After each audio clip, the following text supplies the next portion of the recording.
be very clear. We supported Gillian Martin's amendment, but it was weaker. It is weaker than Michelle Thompson's, and we had an opportunity in this Parliament, and the First Minister's vote could have made a difference to strengthen that element.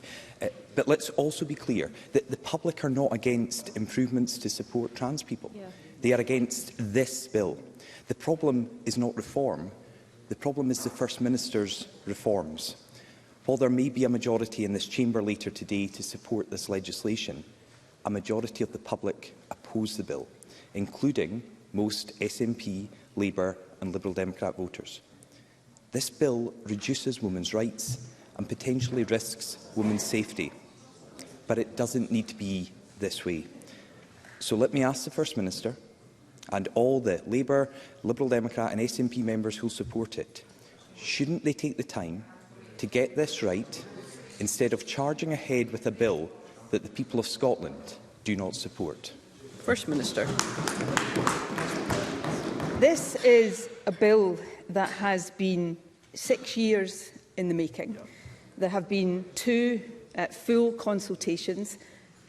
Today will be the culmination of a full and robust legislative process. In the last 2 days alone, we've had what, Presiding Officer, I think around 20 hours of debate on amendments. This is possibly the most scrutinised piece of legislation in the history of this Parliament. The issue here, Presiding Officer, and I say this entirely respectfully, is not the lack of scrutiny. It is that the majority in this Parliament, made up of members from all parties, including members in Douglas Ross's party, have respectfully disagreed with the arguments the Tories have put forward. And many of these arguments have been completely unrelated to the purpose and effect of this bill. That is the reality. Now, Douglas Ross says he's not opposed to reform, he's just opposed to this bill. Well, I've listened very carefully, not just in the last 2 days, but throughout this debate. I have not heard, I don't think, from Douglas Ross at any time any explanation or any sense of what form of bill he would have been prepared to support. Because I suspect Douglas Ross would have voted against this bill regardless of what amendments had been proposed to it. Now, that is his right, Presiding Officer. I've heard, I think, and I'll be corrected if I'm wrong about this, but I think I've heard Douglas Ross say that in the past, had he been in this Parliament when we had considered equal marriage, he would have voted against that, but has since changed his mind. All of us have to consider these things carefully.